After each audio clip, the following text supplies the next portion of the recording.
Trader Joe's, the culinary odyssey of Joe Coulombe.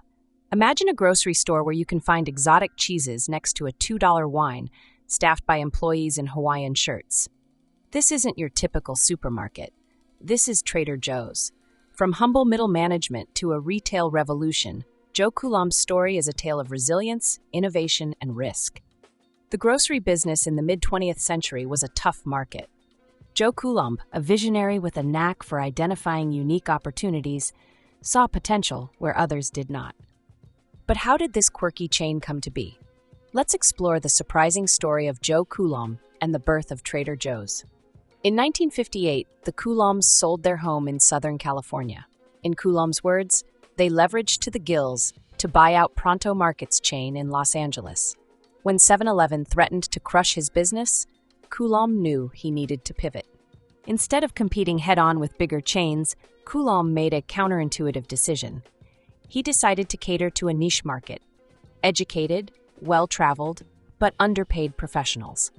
Coulombe wasn't guessing about his customers' tastes. He was one of them, a Stanford graduate who loved good food and wine but was on a budget.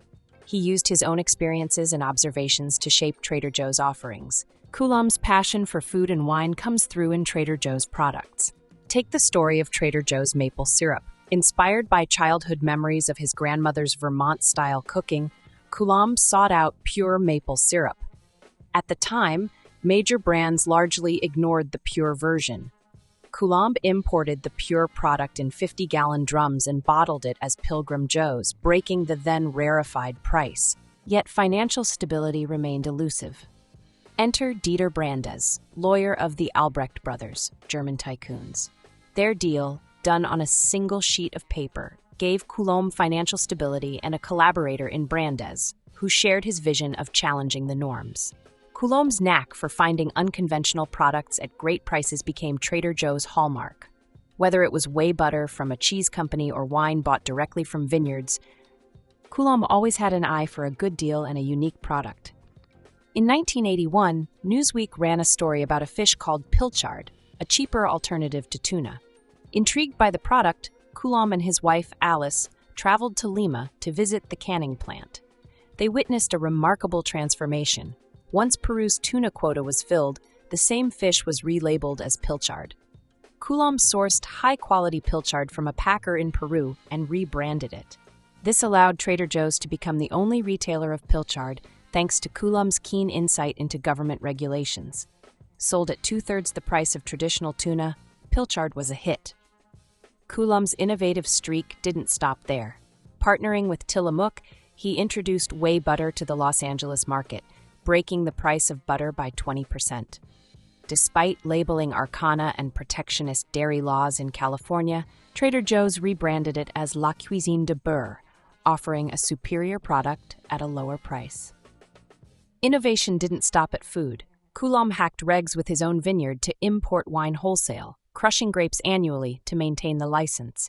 He delivered legendary wines like Chateau Latour and Chateau d'Yquem for $5.99.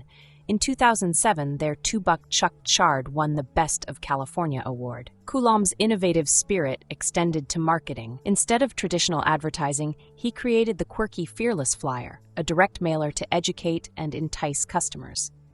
As Trader Joe's grew, so did the influence of the Albrechts. The tension grew as Coulombe wrestled with preserving his brand's integrity. In Coulombe's hour of need, Brandes departed, himself shaking off the yoke of Albrecht's heavy hand. By 1988, Coulombe chose freedom, though he was, in his words, afraid he had sold his shadow. With autonomy, he claimed his role as elder statesman, serving on the boards of other retail giants. Coulombe presented America's growing middle class with a tonic, an oasis of quality, creativity, and taste that would forever change how people lived. The story of Trader Joe, an odyssey of retail innovation, continues to inspire.